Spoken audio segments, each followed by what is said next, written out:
Hi, this is Ricky Spencer, and welcome to another of our series, Sociology of Media Voices.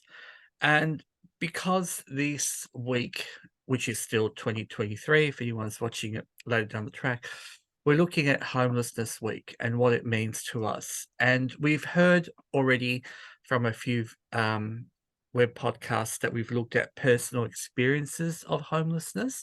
Now we're going to talk to a current researcher in the field of something called cohousing. And I'd like to introduce you to someone by the name of Myfan Jordan. They are a public policy, co-design and social innovative research expert. They have extensive experience in housing, community participation and development, leadership, project management. They work across the all intersectionalities of gender, ageing, disability, and most importantly, the politics of hate. Welcome, Myfan. Thanks, Ricky. Thanks so much for having me. It's just to let you know, it's pronounced Myfan.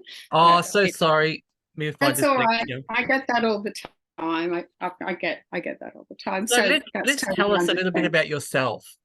Yeah. Look. Well, thank you for inviting me on. I kind of you and I cross a few sections of intersections of interests. I know because we're both kind of quite passionate advocates, and particularly around housing. And I suppose my interest in housing started really because I worked in the UK for many years in a city called Hove, which are listed, so Brighton and Hove, which your listeners have probably heard of. And I worked for the council there in public housing. So it's very quite different to how we see public housing in Australia because it's a far greater percentage of the housing is publicly run or run by councils or used to be, but more and more it's being transferred over to kind of private, not-for-profit social housing providers. But anyway, when I worked there for 6 years, and I started out in policy and performance and then ended up as a kind of a tenant empowerment officer. So I was working very closely with tenants and similar to Australia, to access that kind of public housing. There's the wait lists are blown out by years, and you have to be experiencing, significant disadvantage, usually over the long term. So the people that I were working with were, they came, they were older people, they were people with chronic lifelong illnesses with quite significant mental health diagnoses, asylum seekers, people that had significant barriers to working and gaining an income. But what was just so amazing was that these tenants were incredibly passionate about their housing and where they lived, and they were the council that I worked for actually funded them as an incentive to get together into resident associations, and once they'd organised collectively, they were then able to actually participate in budgetary decisions. So what was spent on their housing, which housing estates got upgrades, and blah blah blah blah. So it was really quite a democratic process. And the income from their rents was ring fenced for housing, which is not something you see in Australia. It just kind of goes into a government pool of funding. So really, my interest in housing started from working with those tenants and seeing really just what that kind of participatory democratic process was like, and really learning from those people, how important their housing was to them, and what the volunteer hours they were prepared to put in to really influence decision makers, and the democratic processes were set up to allow them to have that influence. So I've really taken that with me. So I left. God, it's been more than 10 years since I've been back in Melbourne, and I've worked in a variety of kind of not-for-profit roles. So I did a lot in aged advocacy, and again, housing came up. So I became very interested in particularly older women and older women's homelessness, which has really just come to the fore over the past 10 years. So I did a couple of kind of research projects around that. And through that, and through kind of looking at models of collaborative housing and co-care, I became interested in something called co-housing. So I'm now, and I got in contact with Cohousing Australia, who are the peak body for co-housing, and I'm now a board member for Cohousing Australia, and I convene their creating community working group, and there's also a research network that they host, which I'm a part of. So yeah, that's kind of where my passion for housing comes. But I'm also involved with the New Economy Network of Australia, which really looks at kind of it's really around something called degrowth. So I don't know if you've heard of that, but it's kind of a economic and social response to the climate emergency, and really challenging the kind of capitalist notion of we must grow and increase and expand, and really thinking, well, actually, it's time to really ramp things back and focus on something which degrowth advocates call frugal abundance. So it's kind of, and that fits very closely with the co-housing model. So a lot of degrowth advocates, and I guess I consider myself a degrowth advocate, we talk about co-housing as a potential, not only a kind of economic and solution to the housing crisis in Australia, but it also responds to, issues around like social isolation and loneliness, people who, want to be in control of their housing. So it's a social governance model as well. Lovely. And let's deep dive right into co-housing. And Yep. I really want to know now, for our listeners too, can you explain the concept of co-housing? Yeah. Look, that's a question we get asked really every day at Cohousing Australia. And I don't want to put your listeners off, but we've been working on a kind of succinct definition of co-housing for about a year now, but going back and forth trying to think of something. But I think the first thing to be clear is that it's not co-living. So co-living is like living in a shared house where you're all in one big house. You might have your own bedroom. You might even have your own little ensuite bathroom or something like that. But generally, you're kind of sharing everything.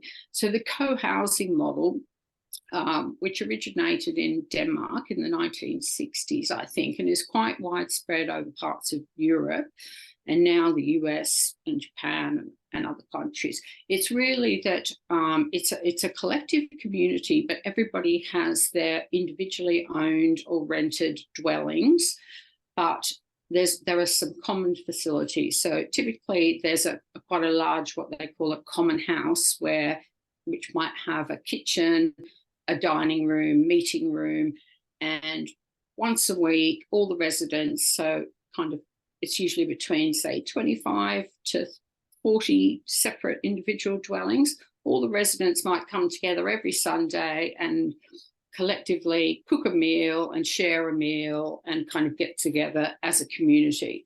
So it's really sort of opt-in in terms of the social connection. But most co-housing communities have a kind of a shared governance model, which means, in a bit sort of in a similar way to strata title, you've all got a kind of a vote in how you spend your budget, when you need upgrades, who pays for repairs, who looks after the chickens. I mean, typically in a co-housing community, there's a lot of shared resources. So they might have one or two vehicles, which everybody has access to. There's a co-housing community just around the corner from me, and I should have said I'm on the lands of the Wurundjeri Woiwurrung, and here in West Heidelberg there's a fantastic cooperative social housing rental cooperative co-housing community called Murundaka, and they've got a bicycle shed with about 10 bikes. They've got a community pantry, so people on the street can come and get food which they've grown in their shared garden. So there's lots of different models, but really what it is that everybody has their own individual space, and that's kind of like sufficiency.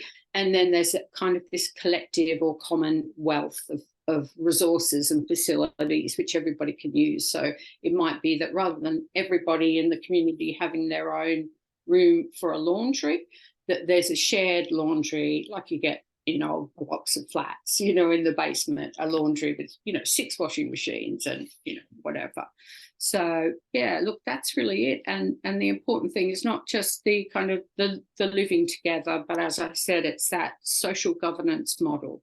So there's some quite detailed kind of ways. It's a bit hard to kind of go into that, but generally speaking, they use consent-based decision making. So it's not, democratic votes in that, okay, the majority rules, we're going to go and spend our money on this. Everybody has to come to people can not strongly agree with something, but they can give their consent that they don't disagree. If somebody really strongly disagrees, then the issue keeps coming back to the group until common ground and agreement is found. So it's very unique in that way. Mm. You kind of answered my second question, so I'm going to frame it for the next question, which sort of Yeah, leads on to that. What common spaces or yeah, facilities are available in the co-housing community? And I think you just mentioned that there are shared kitchens, but yeah. are there other shared gardens and recreational areas as well? Yeah, look, I think what probably the main thing about co-housing communities is most of them at the moment in Australia anyway, kind of developed from the ground up. So really from, a group gets together, they've got enough financial assets to be able to put together and buy into something, and they then work with a developer to actually build their own co-housing community. So in a sense, people can choose what shared facilities they want. But as I said, typically you'll get like gardens, often growing vegetables, shared laundry, always the common house. And a lot of them have even kind of art spaces where people might come in and do things. I know Murrindaka, the one near me, has a little library, which is really gorgeous. And they hold even sort of community events, and they invite people to go and use their common house to be, to learn how to recycle paint, whatever it is. My daughter and I once went to learn how to make wax cloths, to wrap your sandwiches in. So they're the common things, I think. Bicycles, transport is another really common one. It's like, what is the point of everybody having 1 or 2 cars, which they don't use all the time? So that kind of pool of vehicles is a really important part of it for some communities. But it's, co-housing is what we call community-led housing, which means the residents typically decide, they work with a developer to plan it, and all decisions are made collectively about any changes to the community. Mm. I So hope that makes sense. yeah, it does. And following on from that, I guess the big question, 2023 and always is drops the money. So how does the Yeah. financial aspect of co-housing actually work? Yeah, look, again, that's sort of down to the community, but there's a few different models. So I mentioned earlier about social co-housing. So that's more cooperative housing. And in Victoria, we have quite a few communities which are social rental cooperatives. So I can't think how many there are. I know there's some in New South Wales, but Victoria's actually, I think maybe, I don't know, I won't guess. But so in that case, obviously you've got a cooperative, so it might be the business council of cooperatives and mutuals typically, or there's Common Equity Housing Limited, which is the kind of the landlord body for most of the cooperative housing communities in Victoria. And you get, so they own the land, they own the housing, they charge rent, and but then whoever is living there, they have to come together and make the decisions about the budget and a lot of things, with, a little bit of assistance from Common Equity Housing Limited, but really there is an expectation that if you move in there as a renter, that you're signing up to this social governance model where you make decisions about the budget and how the housing community is run. So that's one. I mean, that's a really important one. And for quite some time as a kind of housing advocate, I have pushed for, made recommendations that any funding which state or federal governments give to community housing providers should, include them having to, also develop co-housing communities, because typically they don't do that. We've got this set model, which is, maximum units of housing on a piece of land, and it's not really done thinking about the the kind of social well-being outcomes of residents and tenants. It's still very much everyone's in their own little apartments, and decisions are made by the housing provider as the landlord. So in that sense, it's kind of quite disempowering, because people are still, and often they don't have a choice about where they want to live. However many people are on the housing waiting list, I think I read it's nearly 150,000 nationally in Australia. So, whatever option you get offered, you typically take it. And that doesn't always mean that you're kind of living around or near people who are kind of like-minded and share your values. So co-housing is a kind of a values-based model, and it has like a not-for-profit organisation that most of them have a kind of a mission or a value statement which talks about what is important to the people if they want to live there. So that might be being prepared to put the collective over the individual, for example. A lot of them are also focused on sustainable living. So there's that kind of eco-village model is quite goes back a couple of decades in Australia. So there are quite a few marvellous eco-villages in various parts of Byron Bay and around there, and in South Australia. So that's another kind of element of it. And following on from that, and I think it's sort of, it's a new way for some people of considering space and place. Yeah. And it sort of leads me to ask you now, how does this co-housing community model, if people were to partake, ensure a sense of privacy for individual residents? And are there designated private living spaces within the shared properties? Yeah. So look, as hopefully I've made clear, everybody has their own individual, completely private dwelling. So you're not sharing a bathroom, you're not sharing a kitchen. There is a common kitchen, but that's used maybe once a week, or it can be if somebody's having guests and they want to use a big area, something like that. So you really do have your privacy. But at the same time, there is a kind of expectation that you want to be involved in the life of the community, and that you're willing to dedicate time to making decisions about how that community is run. So, if you don't want to do that, and I understand not everybody wants to do that, then co-housing probably isn't for you. But I think you'd be surprised. Certainly the research I did with older women who had experienced sort of housing insecurity, and then later I did a project which you're on the steering group of, Ricky, which was around co-housing as a potential model for trans and gender diverse young people. And both those projects showed participants were like actually really excited about the idea of being involved in that social governance element of it. And that was something that appealed to them, having that control, and also having that kind of organised structure of interacting with other people. So it wasn't that you sort of had to be best friends with your next door neighbour, but you still were working together in a way which was, well managed and sort of convivial is a word that we often use in co-housing. So it's kind of convivial relationships.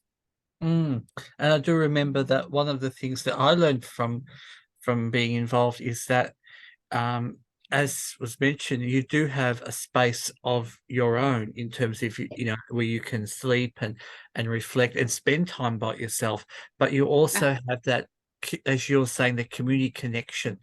Yeah, And I think that a lot of the work you done was quite, um, for me, I found it quite visionary because it reinforced something that a lot of, like, trans women like myself who are older, yeah, the company sometimes to have once in a while, to have a yeah, coffee with somebody to share around the table is a yeah, wonderful idea. And I, as my health isn't the best, and I talk for other people over 50, that possibility of a collective of people yeah, coming together and then, as you were saying, sharing the responsibility yeah. and upkeep. And that kind of leads me on to the next question for those who are really interested in this. Are there any specific requirements or restrictions to joining a co-house community? And if anyone would want to, is there like a selection process? Is it like you you have to go in front of a panel and yeah. Yeah. Look, yeah, that's a great question. And again, that's something that we get asked a lot. So it sort of depends. You know, there are different types of co-housing. So as I've said, there's the kind of social housing cooperative rental model. And to access that, I think you might have to be, you know, on the housing register in Mhm, whatever state you're in. mhm, And there has to be opportunities which come up. And then you apply, and yes, you are interviewed. I think it's a bit like a job interview because, though, you know, as I said, you have to have those kind of shared values. Else, you know, you're not. It's not going to be good for you personally or good for the community if you go in and you're not prepared to get involved in the governance and all those sorts of things. So that's one way. Another big issue, of course, is you know, financial assets. So at the moment in Australia, you know, most of the co-housing communities that we see are being developed by people with enough financial capital to be able to buy in. So you get a lot of, you know, kind of beautiful those kind of eco village models, which, you know, are perhaps a little bit more kind of middle class. Um, but you know, they're absolutely kind of showing us the way and doing all the test cases, getting the planning permission. So you know, they're fantastic to kind of watch. But there are other groups who are really you know, kind of looking at new models. And at the moment there's a lot of problems in terms of getting a mortgage on a property that's part of a co-housing community because you don't own the land. You know, it's kind of like a shared land title, but you own the building. So there's a lot of legal barriers that Co-housing Australia as an organisation is trying to challenge and change, along with, I should say, a lot of other organisations, and not just us. But I'll give you a good model of co-housing, which I've kind of been involved in a little bit from the start when I was doing the project with older women. And that's a group called Wink, who've just bought land in Castlemaine. I think they did start out in Dalesford, and WINC stands for Women in Co-housing. And originally that was set up by a small group of older lesbian women. So, you know, single women, unpartnered, who were kind of looking to move out of Melbourne. Some of them had property assets, and they kind of put out a call to people in kind of through the LGBTIQA plus networks to see if anybody was interested, and they got approached by a lot of what they called kind of middle women, so women who had, you know, perhaps recently retired, had always lived in private rental housing, and had superannuation of maybe, you know, $30,000, $50,000, so not enough to buy into property. But you know, not that you'd be wanting to spend all that on private rental, which is basically the only other option. So Wink have, you know, I first got involved with them just when I was doing that research, so about 5 years ago. So it's taken them quite a long time to get from, building up a group and a kind of critical mass of women that had sufficient funds to buy in. But they also set up a legal trust, kind of a financial trust, and those women that can pay in the full amount, so whether that might be, say, $500,000 for your own 2 or 3 bedroom dwelling, which not unreasonable, but that money also sort of subsidizes some of those middle income women who've only got $30,000. So they've also worked with a social housing provider who is hopefully going to be 4 of the dwellings which are being built are going to be social housing rentals. So they've spent years kind of designing that model and working with lawyers and banks and funded, anybody who'll support them really. And it's incredibly inclusive, so they've kind of, their original model, which was kind of like, housing for older lesbians, has now kind of opened up a lot more. And they're just kind of trying to, provide housing for people who are really committed to the model and help support those who don't have the finance. So I think it's, it takes a lot of stamina to kind of keep up with that. And some of the women who were there at the very start, who are still there, I admire them so much for their tenacity to keep it going, having those conversations. Their original developer pulled out, they lost one bit of land, all these kind of things, and they've just kept going. So it's really exciting that they finally, found a piece of land. Castlemaine's a beautiful place to retire if that's what you want. So, I mean, for me, or for Cohousing Australia, I would like to see our state and Commonwealth governments providing a lot more funding to support groups like that. So, for example, in the UK, I think they may have changed it recently, but, over the past 5 years or so, they've had like a grant pool for community-led housing groups, which means if you are interested in, if you and a few of your friends or whatever were interested in exploring the idea of a co-housing community, of creating one, the government would fund you £50,000 to get that kind of, to get started. And you really need that, because you need a lot of time, you need to do feasibility studies, so there's a lot involved. And of course, in Australia, we don't even do that. We don't provide any support for people who want to kind of create their own communities. So there's lots of areas where, hopefully, as somebody who's worked in policy, that you can kind of tweak the policy and make it, and in that way, so there's planning barriers, there's funding barriers, but, there are people, more and more people are making progress and creating co-housing communities, which is really exciting. Wonderful. And just as we wrap up, if there are researchers out there that are interested in your research or would like to hire you as a consultant about perhaps a project, alternative models, I know you have a website, and we'll put that link, but if you want to, again, just to let everyone know what sort of research assistance that you can provide. Oh, thanks, Ricky. Sorry, that's my cat meowing at me. You understand about that. It's dinner time. I have a website. I built it myself, so it's really rubbish, but it's grassrootsresearch.com.au, or you can find me on social media, like Grassroots Research on Facebook or Twitter, or through Cohousing Australia as well.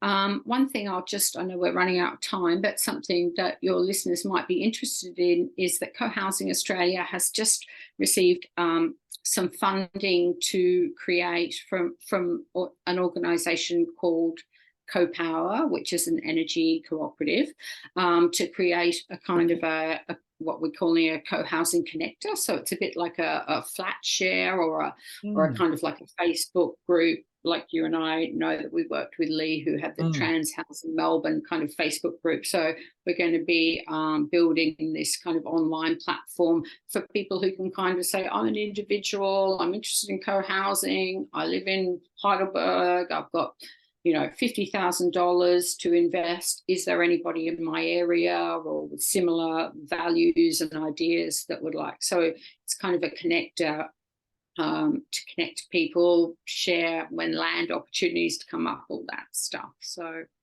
yeah. It's been absolutely wonderful having you here, and we'll put the links for anyone who's listening who would like to get in touch and maybe even explore other ways of how they can implement or develop a co-housing approach in a locality near them. Thank you so much for coming on today. Thanks so much, Kian. Great to talk to you again.